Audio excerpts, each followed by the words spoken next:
नमस्कार, मैं Ananya Jha India city live से एक बार फिर से आप सभी का स्वागत करती हूँ।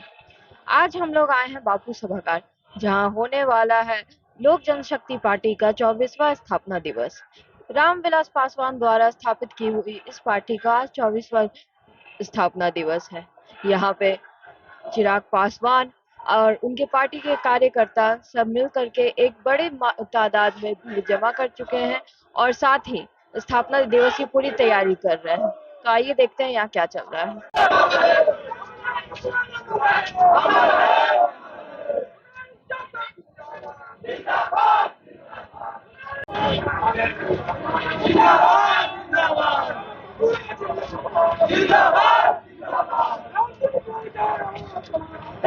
सर, आप जो ये बोर्ड लेकर खड़े हैं, इसका कुछ खास मतलब है? ये खास मतलब ये है मैडम कि मैं चिराग जी का आजीवन वोटर और समर्थक हूँ, लाइफ टाइम। इसका कोई खास रीजन? रीजन उनकी जो शालीनता है, उनका एक भी बयान जो है वो मैं कभी अमर्यादित नहीं सुना हूँ। और उनको बिहार फर्स्ट, बिहारी फर्स्ट जो नारा दे रहे हैं, अपने बिहार का गौरव बढ़ा रहे हैं, उससे मैं आकर्षित होके अब समझ सकते हैं मैं लाइफ टाइम के लिए उनका समर्थन कर रहा हूँ। और अभी का जो दौर चल रहा है, एक वोटर जब वोट गिराने वो पोलिंग बूथ पे जाता है तो उसके दिमाग में रहता है कि अमुक पार्टी या अमुक नेता को मैं वोट दूंगा।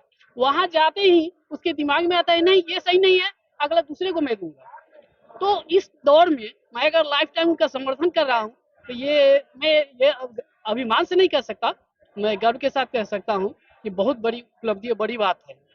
आप चिराग पासवान जी के आजीवन समर्थक रहेंगे, वोटर रहेंगे और इसके लिए आप बोल रहे हैं कि आप अपने आप को गौरवान्वित महसूस करते हैं। लेकिन कल को अगर कोई ऐसा टाइम आया जहां पे दूसरी सरकार ज्यादा अच्छा काम कर दे या फिर चिराग जी से कोई ऊपर नीचे कुछ हो, तो वैसे में आप क्या कहेंगे?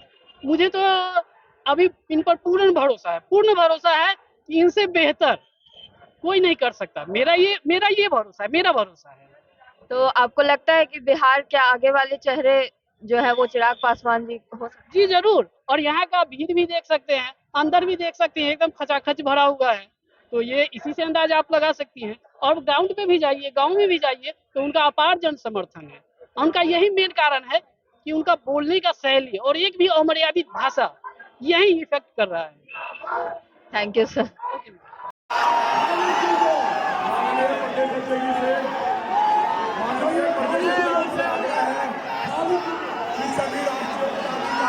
संस्थापक बोलते थे लोक जनशक्ति पार्टी रामविलास पंचायत का कार्यकर्ता से लेकर के प्रदेश का कार्यकर्ता, राष्ट्रीय कार्यकर्ता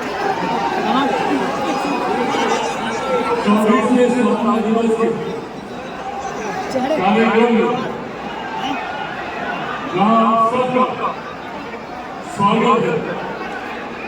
वही पार्टी के हर एक मजबूत कार्यकर्ता साथी को पार्टी के 24वें स्थापना दिवस के कार्यक्रम की ढेर सारी बधाई, ढेर सारी शुभकामनाएं।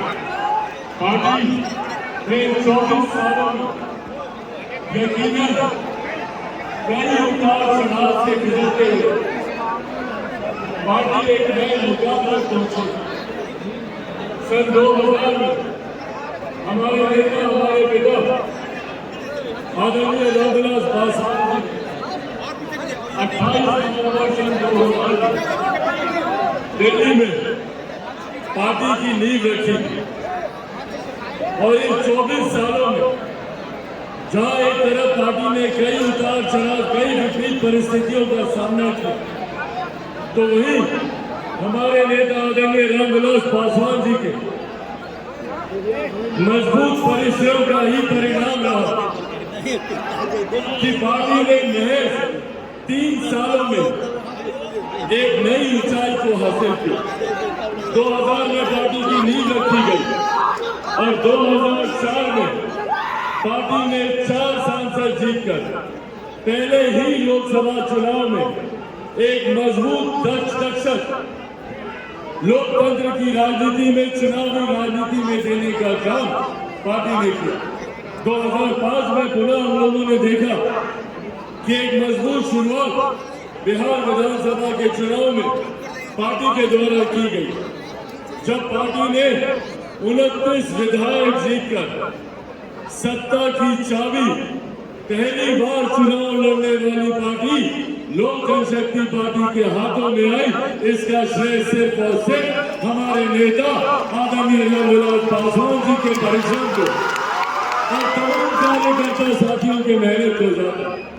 और उसके बाद यकीनन पार्टी ने कई विपरीत परिस्थितियां देखी, पर उन विपरीत परिस्थितियों के बावजूद भी पार्टी हर चुनाव के साथ भले उतार चढ़ाव रहे पर मजबूत होती है। इसी का परिणाम है कि 2014 में पार्टी अपने सबसे मजबूत स्तर पर पहुंची। 2014 में पार्टी ने 6 लोकसभा सांसद जीतकर एक नया इतिहास कायम करने का काम हमारे नेता आदरणीय रामविलास पासवान जी के नेतृत्व में 2019 में और एक कदम आगे बढ़ने का हम लोगों ने काम किया, जहाँ 6 लोकसभा के सांसद हम लोगों ने जीते, तो वही राज्यसभा की सीट हमारे नेता आदरणीय रामविलास पासवान जी के खाते में गई और 7 सांसदों के साथ एक नई मजबूती के साथ लोक जनशक्ति पार्टी रामविलास भारत की संसद में पहुंचने का हम लोगों ने काम किया। पर हाँ, उसके बाद एक दौर ऐसा भी आया जब कई शक्तियों ने ये प्रयास किया कि किस तरीके से हमारे नेता आदरणीय रामविलास पासवान जी की बनाई हुई पार्टी को पूरी तरीके से समाप्त कर दिया था। ये षड्यंत्र बड़ी बड़ी शक्तियों के द्वारा रचा गया, बड़ी बड़ी ताकतों के द्वारा ये षड्यंत्र रचा गया कि कैसे उनकी पार्टी की एकता को खंडित कर दिया जाए, कैसे हमारे नेता आदरणीय रामविलास पासवान जी के जाने के बाद उनके सपनों को, उनके विचारों को, उनके सिद्धांतों को तिलांजलि दे दी थी। उसमें यकीनन उस वक्त कुछ शक्तियां कामयाब भी रही, क्योंकि कहीं ना कहीं गद्दारी भीतर से ही हमारे अपनों ने ही हमें धोखा देने का काम किया। अगर हमारे अपने हमें धोखा नहीं देते तो दुनिया की कोई ताकत नहीं थी जो हमारे नेता की बनाई हुई पार्टी को। पर उस गद्दारी के बावजूद, उसके बावजूद हमारे नेता आदरणीय रामविलास पासवान जी का आशीर्वाद, आप सबकी मेहनत थी, हम सबका परिश्रम था और बिहार की जनता का विश्वास हमारे नेता आदरणीय रामविलास पासवान जी के विचारों पर था। और यही कारण है कि आज पुनः लोक जनशक्ति पार्टी रामविलास उसी मजबूत स्थान पर पहुंची है जहां पर हमारे नेता आदरणीय रामविलास पासवान जी से छोटे हैं। और